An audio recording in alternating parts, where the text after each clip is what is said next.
Guys welcome back to my channel commerce and GK and commerce my world. तो आज हम discuss करेंगे जो सेट का कॉमर्स का पेपर हुआ था उसकी आंसर की। तो 50 क्वेश्चंस थे, वो तो अपने जैसे जनरल पेपर के थे, लेकिन उसके आगे के क्वेश्चन थे वो अपने कॉमर्स से रिलेटेड थे, वो अभी अपन डिस्कस कर रहे हैं। तो 51 क्वेश्चन था, what is the correct formula of interest coverage ratio. तो इसका आंसर आपका हो जाएगा option D, EBIT upon interest expenses. ठीक है। फिर नेक्स्ट क्वेश्चन रहेगा आपका, मांग के सिद्धांत में जब किसी व्यक्ति की मांग की मात्रा अन्य व्यक्तियों द्वारा खरीद की वृद्धि के जवाब में बढ़ती है तो उसे क्या कहा जाता है। तो उसे बैंड वैगन प्रभाव कहा जाता है। फिर नेक्स्ट क्वेश्चन है आपका, उदासीनता वक्र की उत्तलता किसके कारण होती है। तो ये प्रतिस्थापन की घटती हुई सीमांत दर के कारण होती है।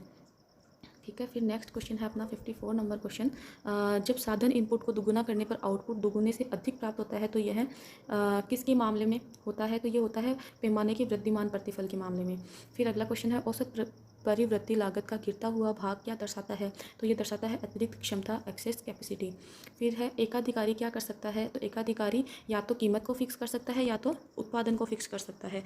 ठीक है। फिर नेक्स्ट क्वेश्चन है 57 नंबर क्वेश्चन है कि अपूर्ण प्रतिस्पर्धा में नीचे की ओर गिरने वाली मांग वक्र को स्थापित करने के लिए आधार के रूप में उत्पाद विभेदीकरण को सबसे पहले किसके द्वारा पेश किया गया था। तो इसका सही आंसर हो जाएगा शराफा। ठीक है। फिर नेक्स्ट क्वेश्चन है इसमें अपना 58 नंबर क्वेश्चन, जब कीमत कम की जाती है तो विक्रेता अधिक करता है कि जब कीमत कम की जाती है तो विक्रेता उपेक्षा करता है कि उसके प्रतिस्पर्धी उसका अनुसरण करे, और जब वह कीमत बढ़ाता है तो वह उपेक्षा करता है कि कोई भी उसका अनुसरण न करे। इसके लिए मांग वक्र है। तो ये किसने मतलब कि कौन सा हो जाएगा इसमें आंसर है वो विकुंचित या किंग्ड जो अपना मांग वक्र जो होता है वो हो जाएगा। फिर 59 नंबर क्वेश्चन है, मूल्य विभेदन आमतौर पर किया जाता है जब फर्म क्या होती है, फर्म होती है नई, व्यवसाय के लिए नई फर्म होती है तब।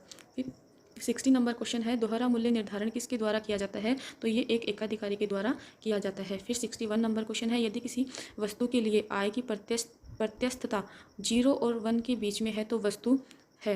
तो इसमें वस्तु कौन सी हो जाएगी, आवश्यक वस्तु हो जाएगी। ठीक है। फिर नेक्स्ट क्वेश्चन है 62 नंबर क्वेश्चन। तो 62 नंबर क्वेश्चन है वो हो जाएगा आपका, सकल कार्यशील पूंजी है तो इसका ऑप्शन हो जाएगा चालू संपत्तियों में फर्म का निवेश, ऑप्शन बी है इसका सही आंसर हो जाएगा। फिर 63 नंबर क्वेश्चन है, निम्नलिखित में से कौन सी पूंजी बजटिंग की एक तकनीक है। तो इसका आंसर हो जाएगा ऑप्शन सी, लाभप्रदता सूचकांक। फिर 64 नंबर क्वेश्चन हो जाएगा, निम्नलिखित में से कौन सी एक आदर्श पूंजी संरचना की विशेषता नहीं है। तो इसका आंसर हो जाएगा ऑप्शन सी, पूंजी संरचना ऐसी होनी चाहिए कि इसे लागू करने के बाद भी कोई बदलाव न हो। और ये जो बाकी के 3 ऑप्शन बचे हैं ए, बी और डी, ये है वो अपनी आदर्श पूंजी संरचना की विशेषता हो जाएंगी। फिर क्वेश्चन है 68 नंबर। तो 68 नंबर क्वेश्चन बोल रहा है कि लाभ दृष्टिकोण के अंतर्गत इक्विटी पूंजी की लागत का सूत्र क्या होता है। तो इसका जो फॉर्मूला होता है वो होता है dividend per share plus 1 upon net profit पर शेयर।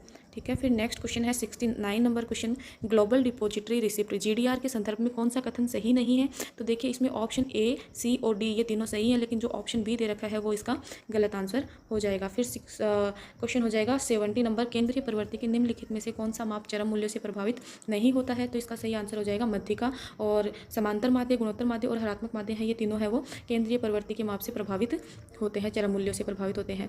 परिक्षेपण के विभिन्न मापों में से निम्नलिखित में से कौन सा माप परिक्षेपण का सबसे अपरिष्कृत माप है।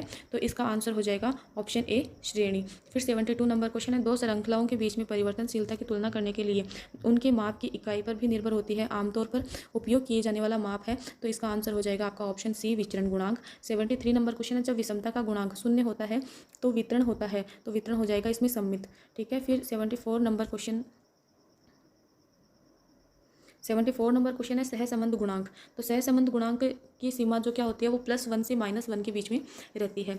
फिर 75 नंबर क्वेश्चन है आपका, सहसंबंध गुणांक R का मूल्य जितना अधिक होगा प्रतीपगमन विश्लेषण के माध्यम से प्राप्त आकलन बेहतर होगा। 76 नंबर क्वेश्चन है, एक यादृच्छिक प्रयोग में यदि किसी एक परिणाम के घटित होने से अन्य सभी परिणाम घटित नहीं होते हैं तो घटनाएं क्या होंगी। तो इसका ऑप्शन सी है वो सही हो जाएगा, परस्पर अपवर्जी घटनाएं। फिर क्वेश्चन 77 है, यदि एक पासे को उछाला जाता है तो 3 या 4 आने की संभावना होती है। तो इसका ऑप्शन हो जाएगा 1/6 + 1/6।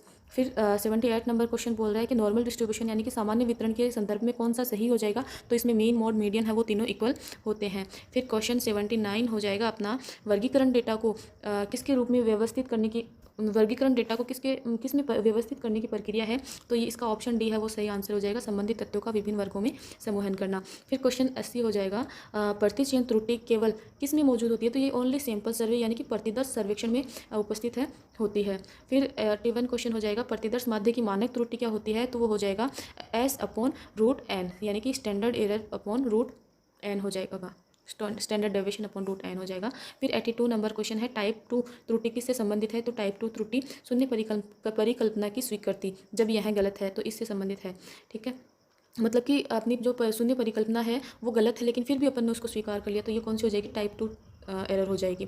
फिर 83 नंबर क्वेश्चन है, डिकोडिंग संबंधित होती है, तो डिकोडिंग किससे संबंधित होती है, संचार प्रक्रिया से। संचार प्रक्रिया में क्या होता है, एनकोडिंग और डिकोडिंग दो होते हैं, तो उसमें ये किससे संबंधित हो जाएगा, संचार प्रक्रिया से संबंधित हो जाएगा। फिर क्वेश्चन 84 आ जाएगा, अभिप्रेरणा की आवश्यकता के पदानुक्रम का सिद्धांत किसने दिया, तो ये सभी को पता है, A.H. मास्लो ने दिया था, अल्फ्रेड H. मास्लो ने दिया था। फिर क्वेश्चन नेक्स्ट है, निम्नलिखित में से कौन सा सत्ता के प्रत्यायोजन के लिए लागू होता है, तो इसका ऑप्शन ए है वो सही आंसर हो जाएगा, सत्ता के प्रत्यायोजन में एक निर्धारित कार्य को करने की जिम्मेदारी के साथ अधीनस्थ को अधिकार देना।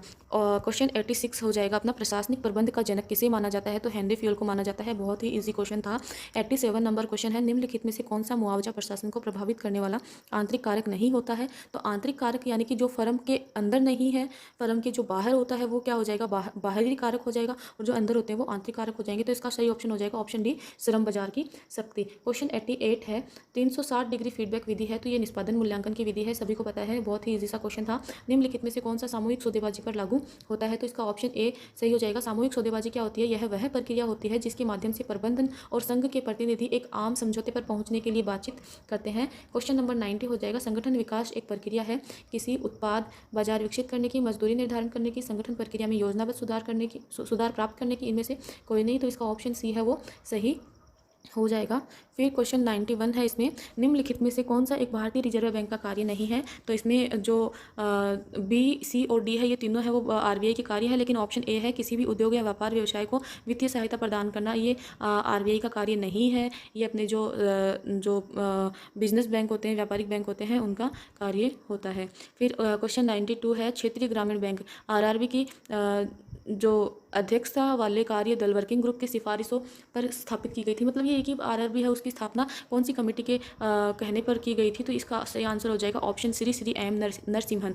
फिर क्वेश्चन नंबर 93 हो जाएगा, गैर बैंकिंग वित्तीय कंपनी एनबीएफसी के संदर्भ में क्या है, तो ये जो एनबीएफसी है वे जमाधारकों और निवेशकों के बीच मध्यवर्ती का कार्य करती है। क्वेश्चन नंबर 94 है, निम्नलिखित में से कौन सा बीमा विनियामक विकास प्राधिकरण का उद्देश्य नहीं है, तो सही ऑप्शन हो जाएगा ऑप्शन बी, बीमा क्षेत्र में एकाधिकार स्थापित करना। फिर क्वेश्चन 95 है, निम्नलिखित में से कौन सा एक कथन सही नहीं है, तो इसका जो आंसर है वो डी हो जाएगा, सरकारी प्रतिभूतियां सुरक्षित ऋण साधन नहीं है, ये कथन है वो गलत है, क्योंकि सरकारी प्रतिभूतियां है वो सुरक्षित ऋण साधन होती है। क्वेश्चन नंबर 96 है, बैंकिंग सुधारों के प्रभाव के संदर्भ में निम्नलिखित में से कौन सा कथन सही नहीं है, तो ऑप्शन ए, बी, सी तीनों सही है, लेकिन ऑप्शन डी है साविधिक तरलता अनुपात यानी कि SLR और CRR में वृद्धि, तो ये गलत हो जाएगा। फिर क्वेश्चन नंबर 97 है, म्यूचुअल फंड्स के संदर्भ में निम्नलिखित में से कौन सा कथन सही नहीं है, तो म्यूचुअल फंड्स के संदर्भ में से कौन सा कथन सही नहीं है, बी वाला जो ऑप्शन है वो सही नहीं है, सभी म्यूचुअल फंड्स निवेशकों को न्यूनतम सुनिश्चित रिटर्न देते हैं। क्वेश्चन नंबर 98 हो जाएगा, भारत में पूंजी